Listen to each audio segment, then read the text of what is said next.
오늘 복된 예배 자리에 오신 여러분들을 다시 한 번 더 주님의 이름으로 환영합니다. 오늘 말씀을 통해서 주님이 주시는 은혜와 평강이 저와 여러분의 심령과 가정, 우리 교회 가운데 충만하기를 주님의 이름으로 축복합니다. 오늘 읽은 본문은 에스라서입니다. 아시다시피 에스라는 학사 겸 제사장입니다. 영성과 지성을 겸비한 시대의 지도자였습니다.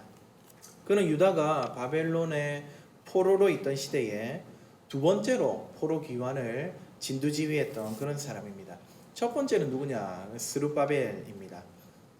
그때가 지금으로부터 약 한 2500년 전입니다. 방금 말씀드린 것처럼 에스라는요, 학자 겸 제사장입니다. 학자라는 말은 율법에 대한 지식이 풍부해서 말씀을 강론하는 선지자의 역할을 감당했다는 뜻이고요. 제사장이라는 말은 백성을 대표해서 하나님께 제사를 드리는 백성의 중보자였다는 말입니다. 그리고 또 한 가지 오늘 성경이 에스라에 대해 설명하고 있는 게 있는데, 우리 7장 25절을 보시면 그는 재판을 관할하는 자였습니다. 재판한다는 건 다스린다는 뜻이고, 그것은 곧 왕권을 의미합니다. 종합해 보면 에스라는 선지자요 제사장이며 왕이었던 것이죠. 여러분, 선지자, 제사장, 왕 이렇게 말씀드리니까 혹시 떠오르는 누가 있습니까? 대답하지 마십시오. 제가 언제나처럼 알아서 하겠습니다. 예, 그렇습니다. 바로 우리 구주 예수 그리스도십니다. 참된 왕으로, 진정한 선지자로, 온전한 제사장으로 기름 부음을 받으셨던 우리 주 예수 그리스도가 이 에스라를 볼 때 떠오릅니다. 구약 에스라는 이스라엘을 구출시키지만 우리 예수님은 온 교회를 죄와 사망에서 구원하시는 더 크고 온전한 사역을 감당하셨습니다. 또한 오늘 에스라는 성전 짓는 일을 하지만은 우리 예수님 더 놀랍고 아름다운 성전, 그것을 우리 가운데 지으시는 분입니다.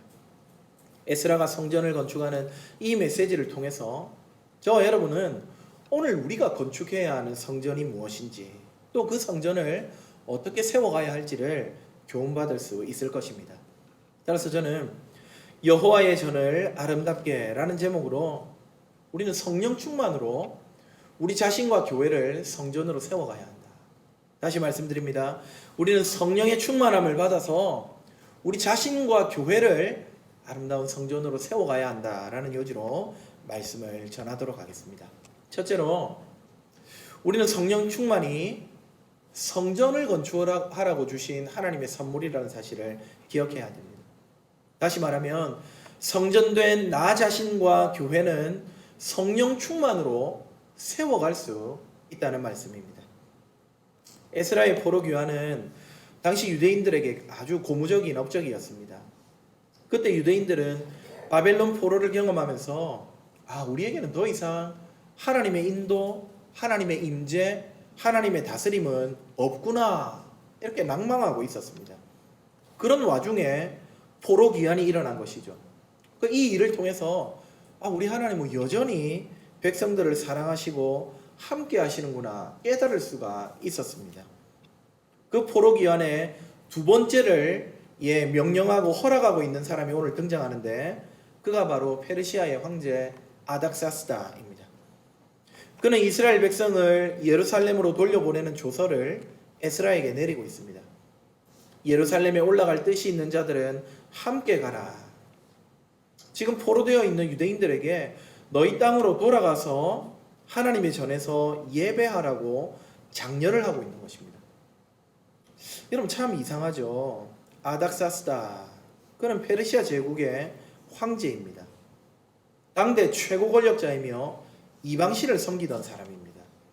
아니, 스스로를 신이라고 여기면서 살아왔던 그가 다른 신을 경배하도록, 그것도 포로를 풀어주면서 그들의 신을 경배하라고 말하고 있습니다. 여러분, 이런 일이 어떻게 벌어졌을까요? 그의 인격이 탁월해서 발생한 일일까요? 결코 그렇지 않습니다. 이것은 바로 하나님이 약속에 신실하시기 때문에, 하나님은 한 번 약속하신 것은 반드시 지키시는 분이기 때문에 지금 일어나고 있는 일입니다. 예레미야 25장에 하나님은 약속하셨습니다. 바벨론 포로 생활 70년이 끝나면 그들을 약속의 땅 예루살렘으로 가나안으로 돌아오게 하였다.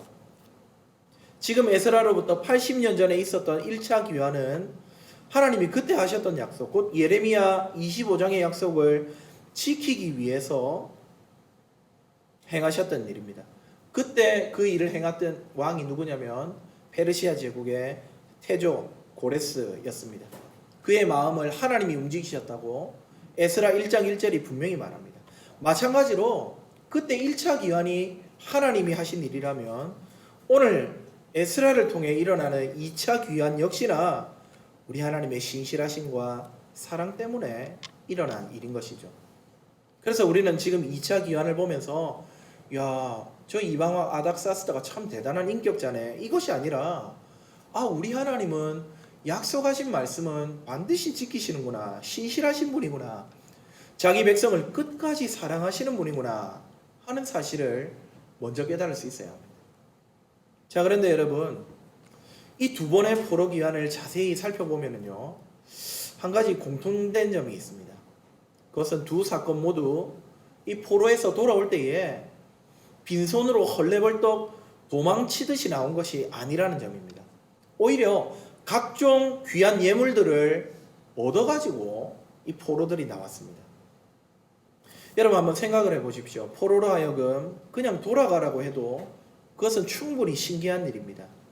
아마 이웃나라 왕들이 보면은 정신을 놓았다고 비웃을 일입니다. 그런데 1차 귀환 때, 지금 에스라 말고 그 전에 있었던 스룹바벨 때, 바사왕, 페르시아 왕 고레스 때는 이스라엘 사람들이 바벨론 땅 어느 곳에 있든지 그 지역 사람들은 은과 금과 기타 짐승으로 도와주라고, 그리고 하나님께 드릴 예물을 준비하라고 에스라서 1장 4절에 명령을 내린 적이 있습니다.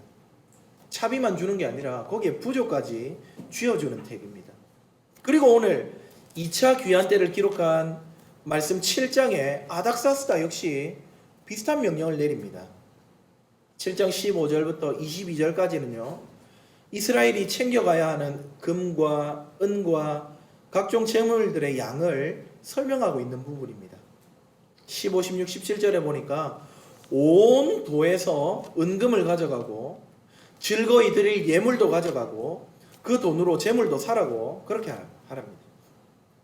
또 22절에는 은은 100달란트까지, 밀은 100고르까지, 포도주는 100바트, 기름도 100바트, 소금은 한정없이 가져가라.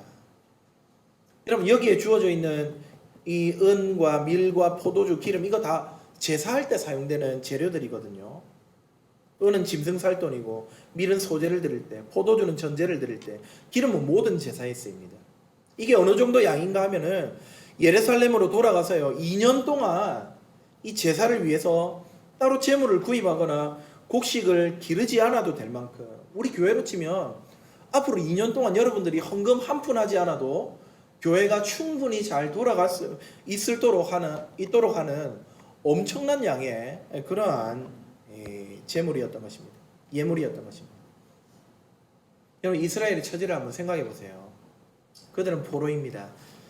지금도 전쟁 포로들은 국제 협약이 있음에도 불구하고 부당한 대우를 받습니다. 하물며 고대 근동 지방 어땠겠습니까? 그 지방 사람들 지금도 참수하고 돌로 쳐서 죽이는 그런 일들이 다반사인 동네 아닙니까? 당시에는 더 잔인했을 겁니다. 포로, 그들은 짐승 이하의 대접을 받으며 하루하루 연명했을 것입니다. 그런 그들에게 은과 금과 기타 짐승을 비롯해 하나님께 드릴 예물까지 챙겨서 보낸다는 걸, 이것은 정말 기적이 아닐 수가 없습니다. 상식 밖의 일이 지금 일어나고 있는 것입니다. 그런데 여러분, 이런 희한한 일, 포로가 탈출하면서 은과 금과 폐물과 각종 예물을 받는 그런 일, 그것으로 성전을 짓는 혹은 성막을 짓는 이런 일들이 성경에서는요 종종 일어났었습니다. 두 가지만 한번 살펴보겠습니다. 먼저는 이스라엘이 출애굽하던 당시입니다. 출애굽기 12장 35절과 36절 여러분 한번 읽어보시면은요, 지금 포로이며 노예인 이스라엘이 애굽으로부터 탈출하는데 오히려 애굽이요 그들에게 은과 금과 폐물과 의복을 제공하고 있는 모습을 볼 수 있습니다. 아주 신기합니다. 그리고 그렇게 받아 나온 은금 폐물로 나중에 뭘 하냐면은 바로 하나님께서 만들라고 명하시는 성막을 제조하는데 사용합니다. 출애굽기 35장을 보시면 모세가 백성에게 마음에 원하는 자는 소유 중에서 하나님께 바치라고 하거든요. 그걸로 성막을 만들기 위해서입니다. 이스라엘이 광야에서 무슨 수로 제사를 증가시키고 은금과 놋과 가죽들을 얻을 수 있겠습니까? 자기들 힘으로는 불가능한 일입니다. 그것들은 모두 애굽으로부터 받아서 나온 것들입니다. 그걸로 성막 짓는 데 사용했던 것입니다. 또 있습니다. 솔로몬 때입니다. 여러분, 솔로몬은 어디서 탈출한 적은 없지만 그가 성전을 지을 때 희한하게도요, 이 우상을 섬기는 이방 왕들이 그를 돕습니다. 마치 오늘 보면 아닥사스다가 성전을 짓는데 각종 예물을 드린 것처럼 이 솔로몬이 처음 전을 건축할 때도 두로왕 히람과 같은 이방 왕들이 이 성전 건축에 필요한 백향목, 잣나무, 백단목 그리고 인력을 조달시킵니다. 역대하 2장을 보시면 알 수 있습니다. 솔로몬이 즉위했을 때 이스라엘 땅에 은금이 돌같이 흔했다는 기록이 있거든요. 여러분, 그걸로 성전을 지었습니다. 여러분, 이 엄청난 양의 금과 은 어디서 생겼을까요? 광맥을 발견했을까요? 아닙니다. 이방 왕들이 솔로몬에게 조공으로 바친 것들입니다. 이방 왕이 바친 그것들로, 그 예물로 우리 하나님은 자기 집, 곧 성전을 짓는데 사용하도록 하신 것입니다. 이스라엘이 출애굽할 때 되레어 각종 은금을 받아서 이 성전의 전신인 성막을 짓습니다. 솔로몬이 처음 성전을 지을 때도 이방 왕들의 선물로 지었습니다. 지금 에스라가 다시금 성전을 아름답게 하려는데 아닥사스다 이방 왕이 각종 좋은 것들을 선물하고 그걸로 사용하라고 합니다. 이처럼 하나님의 구원 역사, 출애굽의 역사, 포로 귀환의 역사, 성막과 성전을 짓는 건축하는 것과 같은 큰 구원의 사건이 있을 때마다 신기하게도 하나님은 이스라엘로 하여금 선물을 얻게 하시고 그 받은 선물을 가지고 하나님의 성전이 아름답고도 고귀하게 지어질 수 있도록 일을 하셨던 것입니다. 오늘 말씀 7장 25절은 말합니다. 같이 한번 읽어보실까요? 25절 아닙니다. 27절입니다. 27절, 7장 27절 읽어봅시다. 시작. 우리 조상들의 하나님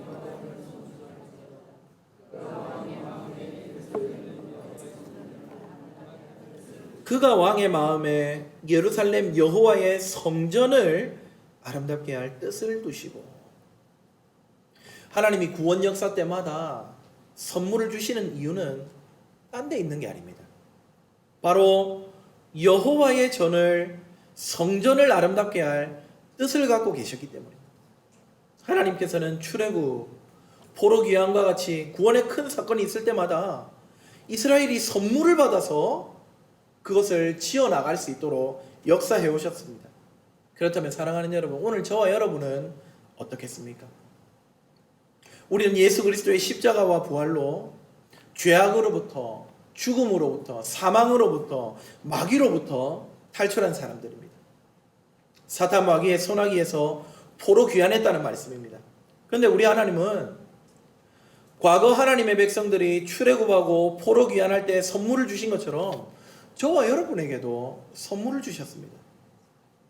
우리가 받은 선물, 물론 한두 가지가 아니죠. 하나님의 자녀가 되는 권세, 세상을 다스릴 권력, 기도의 능력, 영원한 생명, 일용할 양식, 셀 수 없겠습니다만은 여러분, 그 모든 것들보다 뛰어난 선물을 우리에게 주셨는데 그 선물은 바로 성령님입니다. 베드로 사도가 사도행전 2장 38절에 이렇게 설교합니다. 베드로가 가로되 너희가 회개하여 각각 예수 그리스도의 이름으로 세례를 받고 죄 사함을 받으라. 그리하면 성령의 선물을 받으리니. 그런데 여러분, 오늘 우리 성경은 성경의 선물이지만은 원전의 가운데 여러 가지 사본들이 있는데 그 사본들 중에 하나, 그리고 우리가 예전에 사용하던 개역 성경은요, 성령을 선물로 받을 것이다. 성령님이 바로 우리가 받은 선물이라고 이야기를 합니다. 그렇습니다. 과거 이스라엘이 출애굽 때 받은 은금이나 이 에스라가 아닥사스다로부터 받은 각종 예물보다 더 좋은 선물, 바로 성령님을 저와 여러분은 하나님으로부터 선물 받은 줄 믿으시기 바랍니다. 과거 그들은 구원 역사 때 받은 선물로 무엇을 했다 그랬죠? 모세는 성막을 짓고 솔로몬은 성전을 짓고 에스라는 두 번째 성전을 아름답게 하고 있었습니다. 한결같이 성전을 짓는 데 사용했습니다. 그렇다면 오늘 우리도 마찬가지입니다. 우리에게 선물로 주신 그 성령의 충만함을 통해서 이 시대의 성전인 우리 자신과 교회를 세워나가야 하는 줄 믿으시기 바랍니다. 성령을 선물로 주신 데는 이유가 딴 데 있지 않습니다. 병을 고치고 방언하고 예언하고 섬기고 가르치고 구제하고 다스리고, 이게 다 성령이 주시는 은사들인데, 성령을 통해서 주시는 이 모든 은사들, 이거 다 교회 세우라고 주신 것입니다. 로마서 12장 6절. 성전된 나 자신을 거룩하게 하고 그들이 모여있는 이 교회를 튼튼하게 해서 하나님의 나라를 세우라고 주신 선물이 성령님입니다. 그러므로 사랑하는 성도 여러분, 주 예수님을 믿고 죄와 사망에서 탈출한 저와 여러분, 하나님이 선물로 주신 그 성령님의 충만함을 받아서 성전된 여러분 자신과 사랑하는 제8영도교회를 아름답게 세워갈 수 있는 저와 여러분이 다 되시기를 주님의 이름으로 축복합니다. 둘째, 마지막으로, 그렇다면 성령을 통해 교회를 든든히 세우는 일은 무엇입니까? 여러 가지가 있겠지만 하나님 나라 사역에 불신자들을 부지런히 동참시키는 것, 다시 말해 전도가 바로 교회를, 성전을 세우는 중요한 사역 가운데 하나입니다. 살펴본 것처럼 우리는 성령님을 선물로 받아서 이제는 성전된 나 자신과 교회 세우는 일에 전념해야 하는 사람들입니다. 특별히 오늘 성전된 교회와 관련해서 적용을 해볼까 합니다. 교회를 세우는 데는 여러 가지 사역들이 있죠. 교회 안에서의 봉사활동이 그러합니다. 차량과 설거지와 청소와 이처럼 하찮게 보이는 일들도 실상 그 일을 통해서 교회가 예배를 쾌적하게 준비하고 드릴 수 있기 때문에 교회를 건설하는, 성전된 교회를 세우는 좋은 일들입니다. 또 형제 자매를 잘 돌보는 것입니다. 교회는 세상과 달라서 약하고 낮은 자가 더 관심을 받고 돌봄을 받아야 합니다. 돈이 많고 권력이 있는 사람은 벌써 세상에서도 대접을 어느 정도 받고 있지 않습니까? 하지만 돈이 없고 빽이 없는 사람은 살기 힘든 곳이 세상이기 때문에 교회는 그들을 품고 그들에게 사랑과 구제를 행해야 합니다. 어렵고 약한 자들에게 우리의 관심을 돌리는 것이 마땅합니다. 그 외에도 여러 가지 일들이 교회를 세우는, 성전으로 세워가는 일들이라고 볼 수 있겠습니다만은 오늘 본문을 중심으로 보면은요, 이 교회 건설은 불신자가 교회에 참여하는 것, 즉 불신자들을 하나님의 구원 역사에 동참하게 만드는 그것이라고 볼 수 있습니다. 하나님께서는 지금 어떻게 성전을 세우고 계십니까? 이방 왕을 들어서 하나님의 하시고자 하는 일을 준비시키고 계십니다. 하나님은 이방인이 성전 건축에 동참하게 하셨습니다. 애굽의 바로가 그랬고 오늘 아닥사스다 왕이 그렇습니다. 오늘 말씀 16절 21절을 보시면은 아닥사스다를 비롯한 바벨론 모든 사람들이, 바벨론 사람들 이방인이죠. 지금은 페르시아 제국이지만 모든 사람들이 하나님의 사역에, 성전을 아름답게 하는 이 사역에 참여하도록 조서를 하고 계십니다. 그와 마찬가지로 하나님께서는 지금도 하나님 나라 사역에, 성전 건축 사역에 불신자가 동참하기를 원하고 계십니다. 그 말은 이방인 불신자도 하나님의 백성으로 부름을 받아서 주의 몸된 이 성전 안에서 함께 자라갈 수 있도록 그들을 전도해야 된다, 이 말씀입니다. 하나님은요, 오직 교회만 신자끼리만 골방에 모여서 세상을 왕따시키며 그렇게 살기를 원하지 않으십니다. 세상과 절연하여 살면 어떻게 교회가 세상의 빛과 소금이 될 수 있겠습니까? 하나님은 오히려 불신자가 하나님의 사역을 감당할 수 있게 되기를 원하고 계십니다. 불신자가 하나님의 일을 감당하려면 그들이 교회로 나와서 하나님의 자녀가 되어야죠. 예수님을 믿고 우리와 한 몸, 한 형제, 한 자매가 되어서 변화를 받아야만 합니다. 그래야만 그들이 하나님의 일을 감당할 수가 있습니다. 따라서 우리는 오늘날 주님의 몸된 성전인 교회 건설을 위해서 불신자들을 교회로 초청하는 일에 도디해서는 안 됩니다. 이것은 성장에만 혈안이 되어서 교인 수를 부풀리는 그런 일과는 차원이 다른 일입니다. 하나님의 영광과 그분의 교회가 세워지는 일이 불신자 초청에 달려 있습니다. 전도하는 일이 필요합니다. 불신자가 교회 나와서 말씀을 듣고 주님을 영접한 후 세례를 받는 것, 여러분 그것은 주님이 하늘로 올라가시면서 우리에게 주신 지상 명령이잖아요. 지극히 높은 명령이잖아요.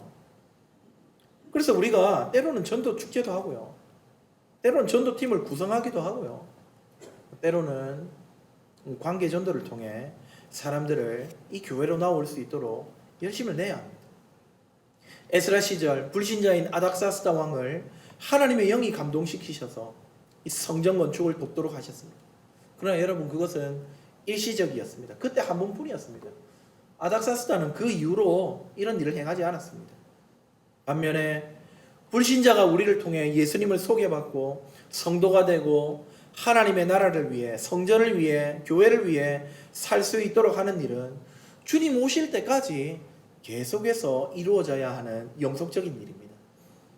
따라서 주님은 우리 교회가 불신자 초청의 고삐를 힘껏 당기기를 기대하고 계십니다. 주님의 성령께서 그 일을 감당할 수 있는 힘과 능력을 우리에게 주시면서 비록 전도가 힘들고 교회를 소개하는 일이 어색하다 하더라도 성령이 도우시며 우리 입을 열게 하시고 전도할 수 있도록 능력을 주실 것입니다. 여러분 불신자들은 때로는 우리의 대적이 될 수도 있지만 또 내 고민거리가 될 수도 있고 나쁜 환경이 될 수도 있지만, 그러나 그런 불신자를 초청해서 교인 만드는 것, 하나님의 자녀 만드는 것, 그리스도의 지체로 세워가는 것, 이것이 성전을 건축하는 일이며 하나님의 나라를 완성해 나가는 사역임을 우리는 기억해야 합니다. 바로 전도를 구령의 열정으로 이루는 것이 오늘날 교회가 성령을 선물로 받아 감당해야 하는 중요한 사역 가운데 하나라는 것이죠. 때를 얻든지 못 얻든지 복음을 전하라는 사도의 가르침을 다시 한번 우리 마음에 새기면서 믿지 않는 자를 이 자리로 초대하고 이곳에 선포되는 예수 그리스도 십자가 부활을 듣고 변화를 받아 하나님의 나라 성전을 세워가는 그 놀라운 일에 동참시키는 이 사역이 우리 가운데 충만하기를 주님의 이름으로 축복합니다. 말씀을 뵙겠습니다. 사랑하는 여러분, 우리 교회가 불신자들로 채워지고 그들이 함께 성전의 벽돌이 되어 지어져 가는 일, 우리 하나님께서 기뻐하시는 일인 줄 믿습니다. 교회의 부흥과 세워짐 안에 여러분 우리 자신과 가정도 포함되어 있지 않습니까? 2500년 전 이 에스라의 이야기를 통해서 하나님은 오늘 이 시대를 살아가는 우리가 성령을 선물로 받아 교회를 세워나가라고 말씀하십니다. 전도, 그것이 바로 우리를 향하신 하나님의 뜻입니다.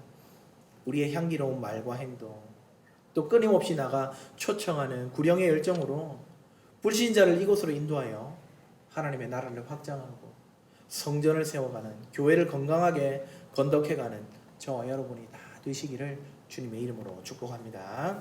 아멘.